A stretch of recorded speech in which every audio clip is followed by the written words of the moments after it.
দুর্নীতিটাই আমাদের সরকারের সমস্ত অর্জন প্লান করে দিচ্ছে। একটা ছাগলের মূল্য মাত্র যেটা হয়তো 120 কেজি হবে, যাকে 15 লক্ষ টাকা দিয়ে ছাগল কিনছে, এটা কারা করতে পারে?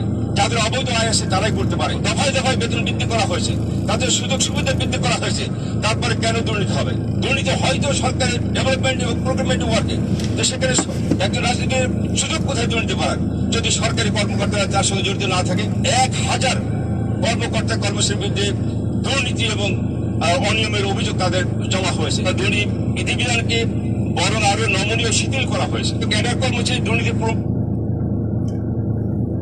উনি আমাকে বললো যে গাড়ি পুরো সেফটা লাগাইছি ভাই, গাড়ি উড়াইলে স্কুলে দেবো, উড়াইলে গাড়ি উল্টাই গেছে। Swimming is a very good exercise.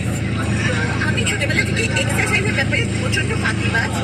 তো ছোটবেলা অফিসার্স ক্লাবে ভর্তি হয়ে পড়েছিল আমার মা সুইমিং শেখানোর জন্য, কিন্তু আমি 3-4 দিন গিয়ে এই কাজটা আর করি নাই।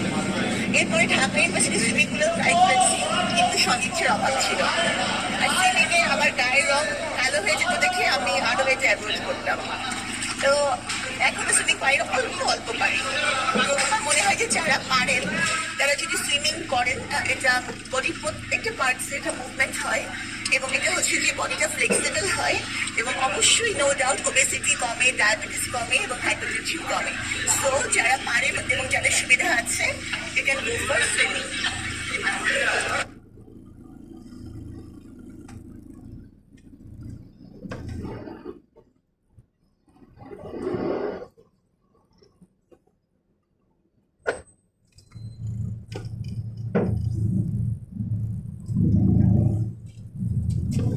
হাল্লার করে হাল্লা, তুই আমার যাতস কে?